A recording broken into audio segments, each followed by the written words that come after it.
Welcome to a special edition of the Cubbie Corner, the 2023 offseason as we approach opening day at Four Winds Field to kick off things again in the Midwest League campaign. South Bend Cubs broadcasters with you. I'm Brendan King with Max Toma. Max, a great interview on the way today with the number one prospect in the Chicago Cubs organization, Pete Crow-Armstrong. This interview happened with you and PCA at Cubs Convention. How'd you like that one? Well, first off, I think what's going to be apparent from the start is that PCA, if you haven't seen him, is rocking a new look. He's got the long hair going, he's got the goatee going. But man, when you stand next to him, you think about how much work this guy must have put in the weight room. And we've seen a lot of videos, I think, on like Instagram stories and whatnot of him lifting weights. But man, he has put on a ton of muscle. And I think we were all surprised and taken aback by just how much power he had this year. We knew he'd be great. We knew he'd be a great hitter, spray the ball all fields, but a lot of home runs, a lot of pop in that bat. And now you listen to him, you see him, and you're like, man, is he going to be competing with Mervis for home runs here? Because I mean, he's certainly got that home run punch now. He had it before, and he's only going to be stronger. But always a treat to talk to PCA, number one prospect, and he's just such a grounded individual. It's always a treat to get to have a conversation with him. A lot of good stuff between PCA and Max. We will toss it to that interview right now. Cubs Convention, day 2. Coverage continues. I'm South Bend Cubs broadcaster Max Toma along Chicago Cubs number one prospect at Pete Crow-Armstrong. Pete, it's your first Cubs Convention. How you feeling about the weekend going so far? I know you just gave a lot of autographs downstairs. Hey, man, it's a lot, but it's so fun. It's nice seeing all the Cubs fans' faces and stuff for the first times and getting to start building these little mini relationships here. And, it's great to be able to do it with all the boys, too. So I'm having a great time. So also, mom's in town. Looks like she got the red carpet walk with you. Cubs posted a picture of both you guys. What's it like having your mom in town? No, that's a perfect red carpet date. Love her. She's a trooper, man. She followed me around this year watching me play. And, it's nice to have her put, her weekend or her life on hold for a second and come out and experience this. So obviously, you blew up a ton with, Cubs fandom last year. You get to, hear people listen to your broadcast, in Myrtle Beach and South Bend, watching on TV, but you don't really get to see that, and you don't get to really see the Chicago Cubs fan element of it. But this weekend in Chicago, you do. What's it like walking around the hotel lobby here, the hotel downstairs, where people are signing, everybody recognizes you, wants your autograph, wants pictures with you. What's that like? Surprising, to be honest. I mean, I didn't think I didn't think we reached this wide as minor leaguers yet, but. No, it feels so good, and I've said it a lot, but that's that's probably the main reason I want to go play in Wrigley Field is because I've never heard any bad thing about a Wrigley, stadium, a Wrigley crowd. They're just good people all around here, man. They're crawling with them. So before we get to baseball, I got to ask a little bit. New look, new year, new you here in 2023 with the hair, with the goatee? No? Just trying something out? Just trying something out. I can actually grow a little bit more facial hair now, so I'm taking advantage of it. Right. It's a little bit different of a look than what we saw in the playoffs in the championship series in September, right? Yeah, no more blue, no more arrow. No more blue, no more avatar. So let's go back to that. Mid-September, you're up in Lake County, team wins the championship. What's it like? You start the year in Myrtle, and to culminate such a long season with a championship? Yeah, I mean. That's always going to be the cherry on top. I mean, that's what we're working from spring training on towards, right? So, that's what we expected, and it's what we worked for, like I said. But it's what we got, and that's what we, that's what we expected. I think that team was different because we didn't ever have a doubt in our mind whether it was, we were down 3-zip, and Pablo's laying down a bunt that just cut, we never felt like we were out of a game because we could always make a play, and so. Starting in Myrtle too. I mean, it's another winning season that we had. It's another really good team, and what do you say if people stayed in Myrtle Beach too? You never know what could have happened there. So, being able to cap it off with a championship though it was great. It was what we needed, but again, what we expected. Have you played on a team that was as confident as that South Bend group? You talk about, end of July into August into September. I mean, you pretty much knew you were going to get a quality start from anybody who touched the hill. Yeah. And the offense, that loaded outfield, great infield. You got young guys everywhere. You got Kevin Made playing short, one of the youngest guys in the league. Is that one of the more confident groups you've been a part of? Absolutely. And everybody was interchangeable too, right? You mentioned the outfield. We had 4 of us. Any one of us would be starting on a on a high A team somewhere else. So we were spoiled with the people we had on this team, and we all just put our work and our talent to use. So I wanted to ask you a question that I asked Wicks just a little bit earlier. We talked kind of off air about this. Got to be like literally the longest season you ever had. Wicks, had some college seasons. You go back to high school because you missed that time with the Mets, and then when you got traded over, what was it like to play this full length season?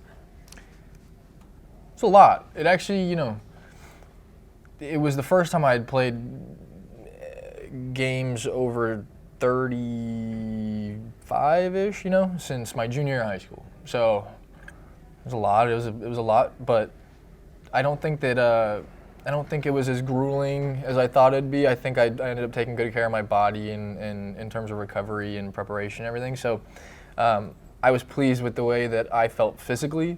Mentally, it's a different kind of grind, though.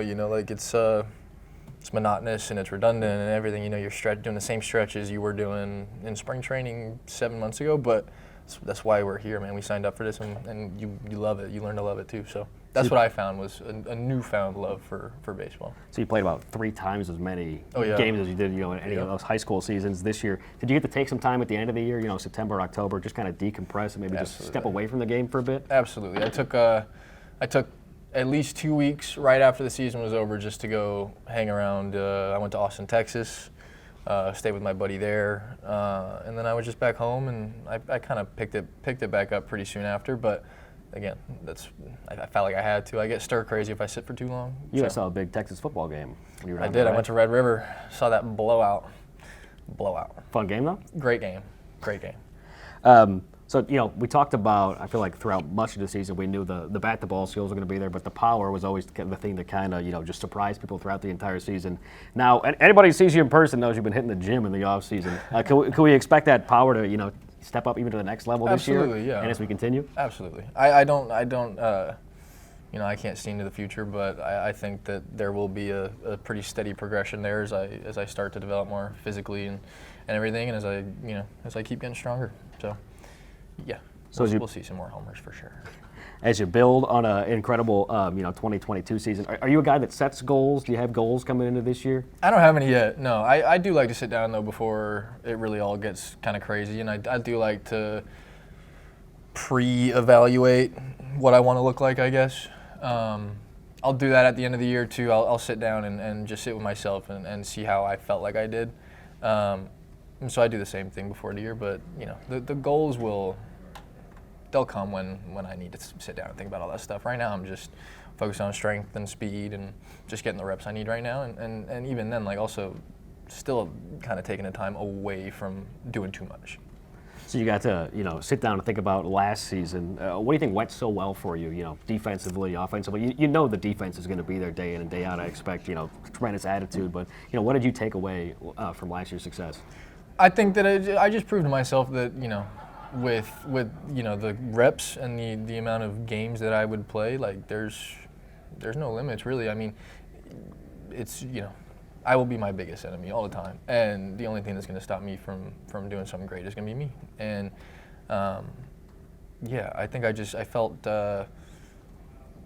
content with the work that I had done in this past off season, and I don't think I carried any of that feeling over into the year. I think I was like, all right, this is new slate, for clean slate. I'm just going in, and it's my first year ever at all, so it was like, all right, let's just see what happens. And I just went out and played, and I embraced my team and the situation I was in and we were in, and having 60 guys that I ended up playing with, it was the best 60 guys I ever could have played with, and they got me through that season too. So I wanted to ask you, with all the additions the big league team has made in this offseason, you bring in a guy like Cody Bellinger, tremendous defensive center fielder. You got the LA connection. Any kind of relationship between you and Cody so far? Yeah, Cody and I we've talked here and there. We share a mutual friend in Cole Tucker, so I've gotten to spend a little bit of time around him, but not all that much yet. And obviously that makes me more excited to actually get to work with him. It hasn't been in a baseball setting yet. We've started to see him around the complex and stuff, which is great. But he can pick it anywhere. Just take him at first base, he'll be fine. But that guy will go hold it down in center field for however long we need him to, and he's going to go play a Gold Glove caliber center field and hit. So Cody's a great addition, and it's going to be good for me to kind of stand behind him and see how he moves. So it feels like that Javi Baez trade was a long time ago now, but only in September did you finish your first full year in the Cubs organization. Right. What does it feel like to be a part of the Cubs family? Go from year 1 to year 2 now. Going from year 1 to year 2 is different. It feels if there's a different feeling for me personally, at least. I think really feeling like I'm grounded here and coming back and being at the complex and actually knowing people and everything, like being able to say, hey, good to see you again. That feels good. That makes me feel like I'm a part of this, and yeah, that's exactly where I want to be. I wouldn't want to be anywhere else. Let's get to a couple of fan questions. First one being, what is your go-to order at Taco Bell? I mean, the little cinnamon bites. The little cinnamon buns or little cinnamon buns, the circles with the cream in the inside, yeah. DJ Herr's also a big fan. And then second one, teammate you look up to the most. And teammate why? I look up to the most. I think last year was BJ Murray. I think that guy carries himself on a baseball field better than most.